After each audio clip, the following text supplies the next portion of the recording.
अभी अनिल जी बात कर रहे थे, अनिल जी ने कहा कि बरसात आ जाए तो गंभीर भर जाए।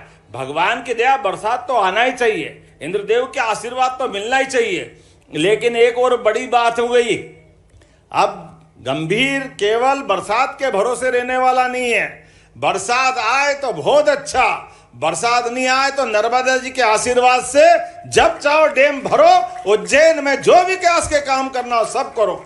पीने के पानी, सिंचाई के साधन, कोई निर्माण कार्य से लगाकर इंडस्ट्री तक में, सभी में बराबरी से कोई भी डैम एक एक करके आने वाले समय में जब साहिबखेड़ी सिलारखेड़ी डैम बनेगा तो हमें गर्व रहेगा। दुर्भाग्य से 1980 के बाद गंभीर से ही हम सिमवस्त कराते आए, चाहे 80 का मामला हो, 92 का मामला हो, जब हमको गंभीर डैम की बड़ी सौगात मिली थी।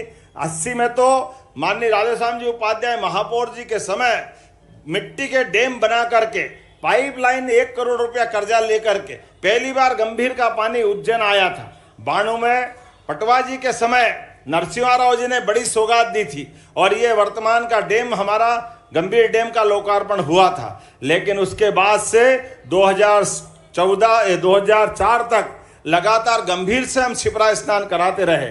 लेकिन 2004 के बाद 2016 में नर्मदा महारानी के माध्यम से रामघाट से लेकर दत्ता अखाड़े तक पूरे क्षिप्रा जी में नर्मदा जी के पानी के माध्यम से स्नान कराया गया। लेकिन साधु संतों ने कहा कि हाँ, हम उज्जैन आते हैं, सिंहस्थ में स्नान करना चाहते हैं, लेकिन सिंहस्थ में स्नान क्षिप्रा जी में करना चाहते हैं। अगर नर्मदा जी में ही करना तो अमरकंटक चले जाए, ओंकारेश्वर चले जाए, तो उज्जैन क्यों स्नान करने आए? इसलिए भावनाओं का सवाल है। हाँ, हमारी सरकार ने इस बात को भी उनके सिरोधार्य किया। हमने कहा कि आपके आशीर्वाद से महाराज जी, इस साल का जब हमारा सिमवस्त होगा, सिमवस्त में हमारे मालूम है कि क्षिप्रा जी कोई ऊपर बर्फ नहीं है कि बर्फ पिघलते पूरे साल गंगा जी के समान जल आता है, ना हिम ग्लेशियर है, ना कोई बड़ा झरना है। ये मूल रूप से बरसात में बहने वाली नदी है। अतीत के कालक्रम में हो सकता है कोई बड़ा जंगल होगा तो क्षिप्रा जी बहती थी,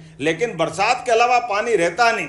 ऐसे में हमने अपने अधिकारियों को बिठाया, योजना बनाई और कहा कि बरसात में तो नदी में बहुत बाढ़ आती है, आप एक काम करो, बरसात का पानी इकट्ठा करो। और उस इकट्ठा करने में योजना बनी, ये साहिबखेड़ी और सिलारखेड़ी, हमारे पास सिलारखेड़ी का बड़ा तालाब है, तो ये सेवरखेड़ी के पास से बरसात के सावन भादवा में वो पानी उठा करके सिलारखेड़ी में डाल देंगे। 8 महीने वो पानी भरा रहेगा और धीरे धीरे बहाव के माध्यम से क्षिप्रा जी में पानी क्षिप्रा जी का ही आएगा। जोरदार अभिनंदन करें, बोले क्षिप्रे महारानी की।